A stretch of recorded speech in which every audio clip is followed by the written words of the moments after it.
ஹஜ்ரத் ரசூலுல்லாஹி ஸல்லல்லாஹு அலைஹி வஸல்லம் அந்த பத்ருடைய நேரத்தில் எதிரிகள்லாம் ஒரு பள்ளத்தில் போடப்பட்டதற்கு பின்பு ஸல்லல்லாஹு அலைஹி வஸல்லம் பேசிய விஷயத்தை சொல்லப்பட்டது.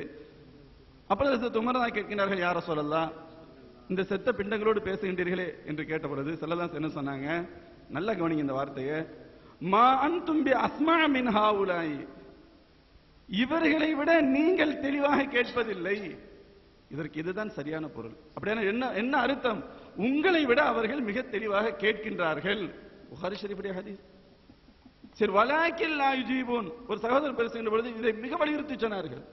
இவங்க இதை விட்டுட்டாங்க. எதை விட்டோம்? உங்களை விட அவர்கள் தெளிவாக, அவர்களை விட நீங்கள் தெளிவாக கேட்பவர்கள் இல்லை. வலாக்கில் லா யுஜீபூன், எனினும் அவர்கள் பதில் சொல்ல மாட்டார்கள். அருமை சகோதரர்களே, இப்ப நம்ம சொல்லதான் சொல்றாங்க.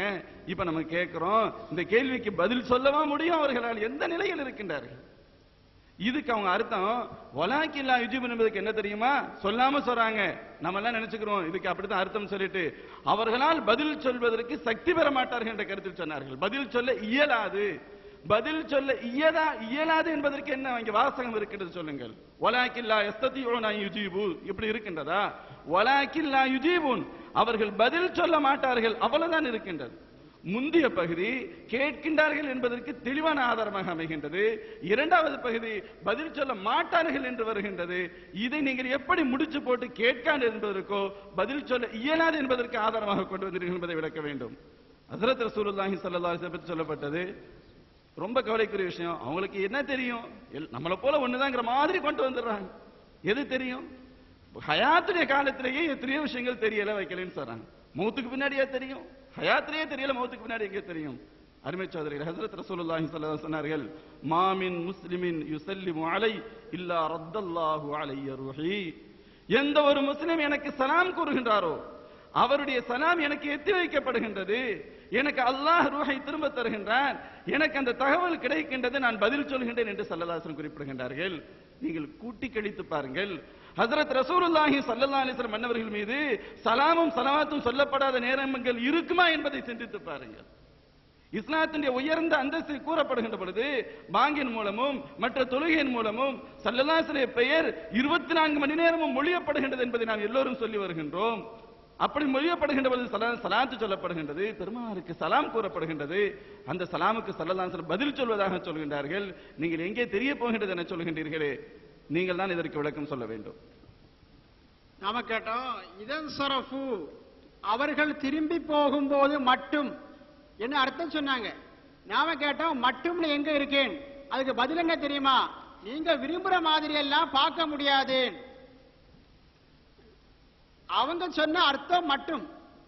நாம கேட்கிறோம், மட்டும்னு உள்ள வாசகம் எங்க இருக்குன்னு கேட்டப்ப பதிலு நீங்க விரும்புற மாதிரி எல்லாம் பார்க்க முடியாது.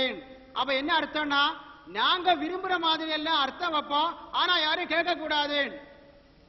அர்த்தம். நாம கேட்ட மட்டும் உள்ள வாசகம் எங்க இருக்கேன்? அப்ப என்ன செய்யணும்? அவங்க மட்டும் உள்ள வாசகம் என்ன இருக்குது, அல்லது மட்டும் உள்ள வாசகம் கிடையாது, தவறா சொல்லிட்டோம், ரெண்டுல ஒண்ணுதான பதில். நீங்க விரும்புற மாதிரி எல்லாம் பார்க்க முடியாது. அப்ப எல்லாருக்கும் தெரியும் அதுக்கு அர்த்தம் என்னன்னா, நாங்க விரும்புற மாதிரி எல்லாம் அர்த்தம் வைப்போம், ஆனா யாரும் கேட்க கூடாது. இதான் சொல்றாங்க, இன்னல்லதீன ததுஊன மின் தூனில்லாஹி என்று சொல்லக்கூடிய ஆயத்துல இறந்தவர்கள் எங்க சொல்லப்பட்டிருக்கு அப்படின்னு கேட்டப்படும் பதில் இதுதான். நீங்க விரும்புற மாதிரி எல்லாம் பார்க்க முடியாது. அப்ப அவங்க விரும்புற மாதிரி எல்லாம் அர்த்தம் வச்சு மக்களை வழி கெடுப்பாங்க, ஆனா யாரும் கேட்க கூடாது. அது முடியாது. கேட்போம். இஸ்லாத்தை பாதுகாக்க வேண்டிய உரிமை ஒவ்வொரு முஸ்லிமுக்கு இருக்கு, கடமை இருக்கு. கண்டிப்பா கேட்போம், கேட்டு திருத்துவோம். அப்புறம் என்ன சொல்றாங்கன்னா, அப்ப நீங்க நாங்க இறந்தவர்கள் செவியேற்க மாட்டார்கள்னு சொன்னோம். அப்ப அதுல மையத்து கேக்குது. அப்போ இது நீங்க உங்களுடைய வாதத்துல இருந்து பின்வாங்கிட்டீங்களேன்னு கேட்டப்போ அது விதிவிலக்கு. அது எது மாதிரின்னா, ஒரு ஆண் உருவாவதற்கு ஒரு ஆணும் பெண்ணும் வேண்டும் அப்படின்னு நாம சொல்றது உண்டு. ஆனா அதுல சில பேர் விதிவிலக்கு இருக்காங்களா, அது நமக்கு தெரியும் தானே. அது மாதிரி இங்க எதெல்லாம் விதிவிலக்கு எதெல்லாம் விதிவிலக்கு அல்ல என்பதை தெளிவுபடுத்தி ஆதாரத்தை நிரூபிச்சு பேச வேண்டிய இடம். அங்க விதிவிலக்கான விஷயங்களை எல்லாம் வாதத்திலேயே குறிப்பிடணும். அப்ப அந்த வாதத்தில் குறிப்பிடப்படலன்னு அர்த்தம் என்ன? இது விதிவிலக்கு அல்ல, அதுதான் எங்கள் நம்பிக்கை, எங்கள் நிலைப்பாடு அவங்க சொல்ற மாதிரி தான் ஆகுது. அப்புறம் இங்க வந்துட்டு விதிவிலக்குன்னு சொன்னா வாபஸ் வாங்கினதுதான். அப்புறம் சொன்னாங்க இன்னக்கலா துஸ்மிவல் மௌத்தான்னு சொல்லக்கூடிய ஆயத்துக்கு நீங்கள் இறந்தவர்களை கேட்க செய்ய மாட்டீர்கள்.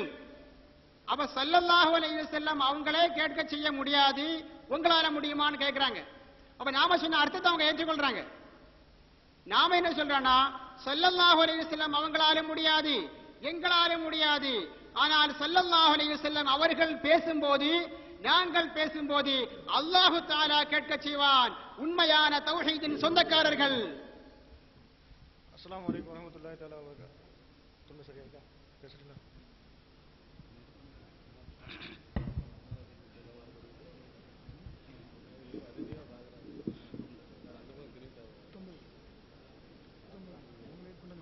அஸ்ஸலாமு அலைக்கும் வரஹ்மத்துல்லாஹி வபரகாத்துஹு. அன்பிற்குரிய சகோதரர்களே, இங்கே இருதரப்பிலும் எடுத்து வைக்கின்ற குர்ஆன் ஹதீஸ்களை பார்க்கும் பொழுது குர்ஆன் ஹதீஸிலே முரண்பாடு இருப்பது போன்ற ஒரு சித்திரத்திற்கு நீங்கள் வந்துவிடக்கூடாது. முதலில் ஒரு அடிப்படையான விஷயத்தை தெரிந்து கொள்ள வேண்டும். அல்லாஹ்வுடைய வேதத்திலே எந்த விதமான முரண்பாடு கிடையாது, குழப்பம் கிடையாது. இப்ப நம்ம என்ன பிரச்சனை? இறந்தவர்கள் கேட்க மாட்டார்கள் என்று ஒரு பக்கம் இருக்கிறது, மறைவானது அல்லாஹ்வுக்கு மட்டும்தான் தெரியும் என்று ஒரு பக்கம் இருக்கிறது. இன்னொரு பக்கம் பார்த்தோம்னு சொன்னா சில மறைவான விஷயத்தை ரசூலுல்லாஹ் அறிந்தாங்க என்று இருக்கிறது, அவங்களுக்கு அல்லாஹ் சொல்லி கொடுத்தான் இருக்கிறது. அல்லாஹ் தான் குழந்தையை கொடுக்குறான்னு ஒரு பக்கம் சொல்லப்படுது. இன்னொரு பக்கம் ஈசா நபிக்கு ஜிப்ரீல் அலைஹிஸ்ஸலாம் போய் ஈசா நபியுடைய தாயாருக்கு குழந்தையை கொடுத்ததாக சொல்லப்படுகிறது. இப்படியான ஒரு ரெண்டு விதமான ஆதாரங்கள் வரும் பொழுது நாங்க அதை பிடிச்சி தொங்குற மாதிரி, அவங்க அதை பிடிச்சி தொங்குற மாதிரி நீங்க புரிந்து கொள்ளக்கூடாது. ஒரு அடிப்படையின் முதல்ல மனசுல வைத்துக் கொள்ள வேண்டும். குர்ஆனை புரிந்து கொள்வதாக இருந்தாலும் சரி, என்னுடைய உங்களுடைய வேறு எந்த மனிதனுடைய பேச்சை புரிந்து கொள்வதாக இருந்தாலும் சரி, பொதுவான விதிகளை சொல்வதற்கு என்று ஒரு வார்த்தை அமைப்பு இருக்கிறது.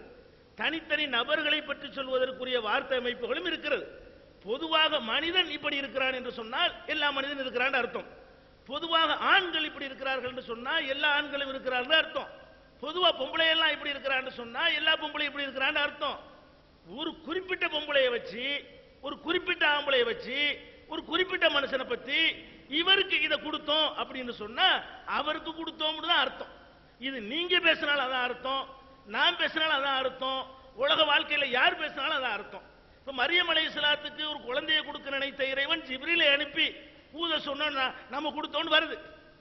இப்ப அதே மாதிரி ஒரு பொம்பளை இன்னைக்கு வந்துகிட்டு ஜிப்ரீலுக்கு கொடுத்தாருல அது மாதிரி தான் பெத்துக்கிட்டு வந்திருக்கேன் என்று சொன்னா ஒத்துக்குருவீங்களா? அது மரியமுக்கு உள்ளது. உனக்கு அனுப்புனார்னு சொன்னா என்னிடத்தில் ஜிப்ரீல் வந்தார்னு சொல்வதற்கு தனி ஆதாரத்தை காட்டு. அப்ப ஜிப்ரீல் அலைஹிஸ்ஸலாம் போய் மரியமுக்கு போய் ஊதுனாங்க, ஊருக ஊதுனாங்கன்ற உடனே அதை வச்சுக்கிட்டு யார் மலக்குகள்லாம் பிள்ளைய கொடுப்பாங்கன்னு எடுத்துக்கிறீங்களா? மலக்குல் மௌத்துன்னு ஒருத்தரை நியமித்து வைத்திருக்கிறான் அல்லாஹ். அவர் உயிரை கைப்பற்றுகிறார். ஒவ்வொரு மனுஷனுக்கு ஒரு மலக்குல் மௌத் இருக்கிறார். அப்படின்னு சொன்னா அல்லாஹ்வுடைய ஆர்டர் இருக்கிறது, அல்லாஹ் நியமிச்சிருக்கிறார், நியமிச்ச வேலையை அவர் செய்வார். அப்ப என்ன புரிந்து கொள்ளணும்?